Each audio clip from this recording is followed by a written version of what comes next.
wangu.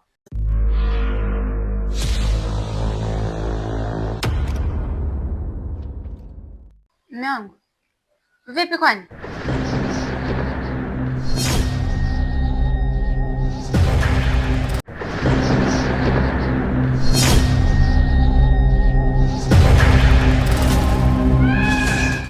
Mume wangu. Vipi kwani? Mke wangu. Kuna nini? Sielewi. Naona ulikuwa umelala sasa hivi unaamka mwenyewe. Mimi mwenyewe sielewi. Si ulikuwa umelala hapo? Nashangaa unaamka alafu unaanza kutetemeka kulikoni? Mimi si nilikuwa nimelala hapa. Ndio. Sasa imekwaje mpaka nimesimama? Dada anakufuata hadi nyumbani kwako? Ndio, alinifuata mpaka nyumbani kwangu. Yaani nimeshukuru sana kukutana na wewe.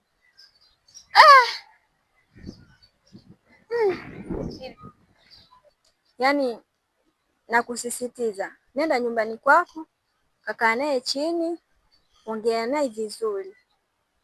Yaani mimi nimechoka. Kwa hilo nimekuelewa, hata usijali. Kwa hilo tu. Usijali kabisa. Nitaongea naye. Sawa, mimi bado nampenda mume wangu.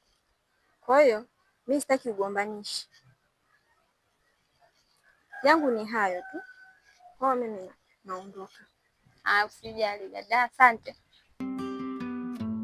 Nilipotoka ni mbali, ninapokwenda pia ni mbali.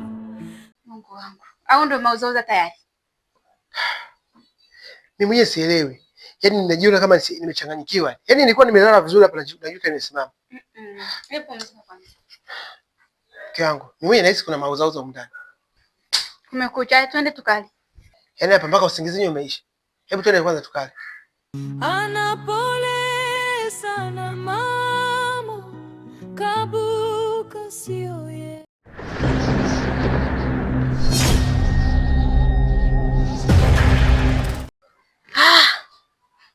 Hii inawezekana vipi? Hivi kwa nini yule mwanamke akimshika yule mwanaume mimi nakosa nguvu? Wakati mimi nataka nimvute aje kwangu ili niweze kulala naye.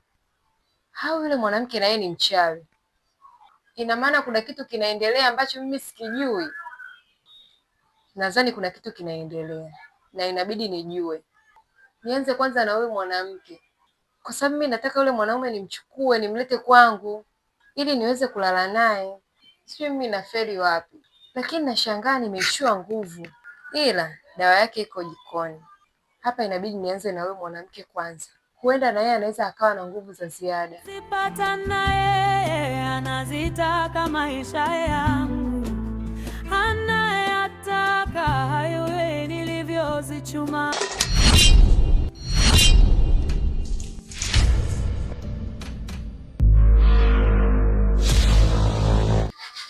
Lecho, kwa nini unanipiga?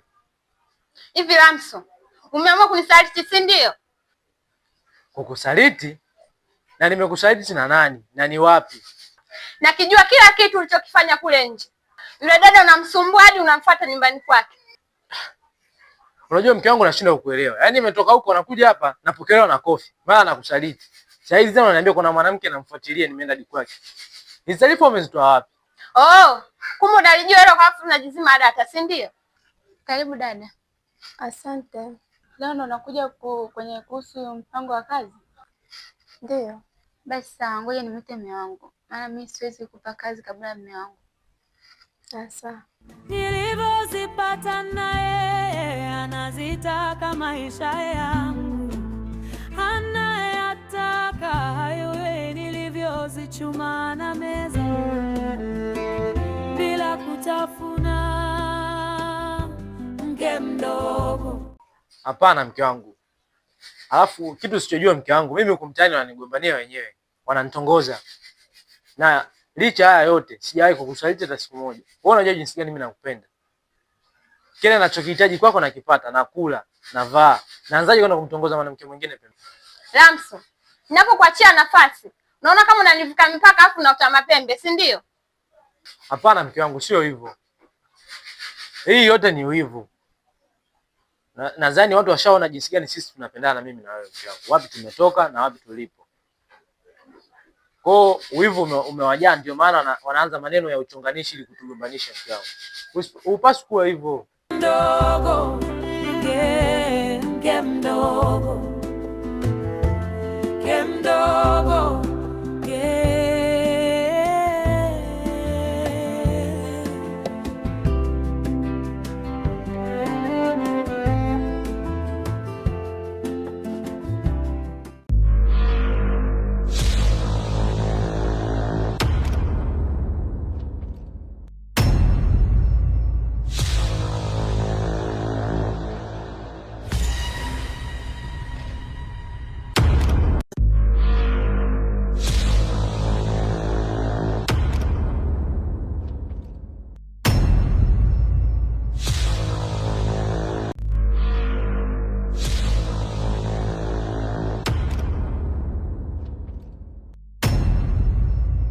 Wewe kaka vipi?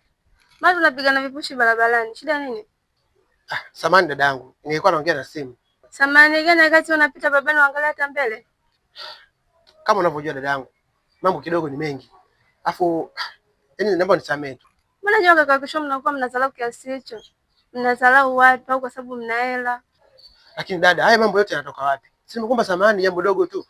Nikusamehe nini? Unaongea na simu huku uangalie mbele. Ndio maana mimi ni mweusi au usionekani mbele. Kwa makini ukitembea barabarani.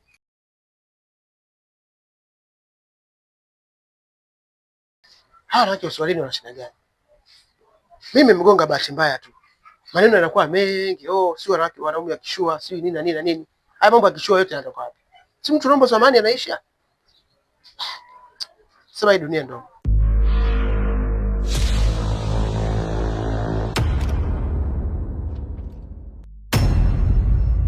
Kiangu. Huyu binti ndio aliniambia amekuja kuomba kazi. Ndio kazi. Habari yako? Asante. Unaitwa nani? Halima. Oho. Karibu sana. Wewe ni mzoefu na hizi kazi? Ndio, nishakufanya kazi nyingi. Kazi za manteleo, maduka ya nguo, maduka ya asili, kazi kubwa nishakufanya. Lakini naomba usamehe kwa hali iliyotokea. Usijali. Haya ni mambo ya kawaida. Sasa kwa taarifa yako, ndani hamna kula, utakaa njaa hadi ukome. Sasa mke wangu, mimi nisipokula ndani nitakula wapi tena?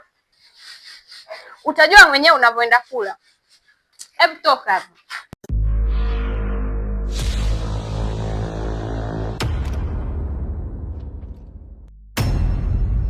Sisi duka letu ni jipya, duka la nguo. Na kwa kuwa ni biashara yetu ndio tunaanza, tutakachokifanya tutakulipa mshahara mdogo tu wa kuanzia. Kima cha chini shilingi 100,000. Lakini kama biashara itakuwa nzuri, basi tutakuongezea hatua kwa hatua, 120,000, 130,000 mpaka 1,500,000 kulingana na jinsi biashara itakavyokuwa inaenda. Lakini kwa sharti moja tu, utakuwa unakuja hapa asubuhi kuchukua funguo, unakwenda dukani, halafu jioni unarudi unarejesha funguo. Nafikiri tumeelewana. Halima. Abe? Vipi, upo sawa? Niko sawa. Lakini mume wangu, kwani mnajuana nawe? Haya mambo madogo mke wangu. Achana nayo, tutazungumza muda mwingine. Basi karibu sana. Jisikie upo nyumbani na kazi itafanyika vizuri. Nimekuelewa. Karibu, jisikie upo nyumbani. Nilipotoka ni mbali, ninapokwenda pia ni mbali. Hayo nilivyotafuta. Samani dada. Bila samani. Samani kama nitakuwa naingilia mambo ya kifamilia. Usijali, wewe niambie, kuna nini? Kwani pale ndani mnaishi wangapi? Hapo ndani tunaishi watu 4. Mimi, shangazi na mume wangu na mfanyakazi. Kwani kuna shida yoyote? Na shangazi yupo? Shangazi kaenda kwenye biashara yake, mfanyakazi nimemtuma sokoni. Kwani pale kipindi tunaongea tulikuwa watu wangapi? Pale tulikuwa 3, ambaye ni mimi na wewe na mume wangu. Hakukuwa na mtu mwingine? Hapana.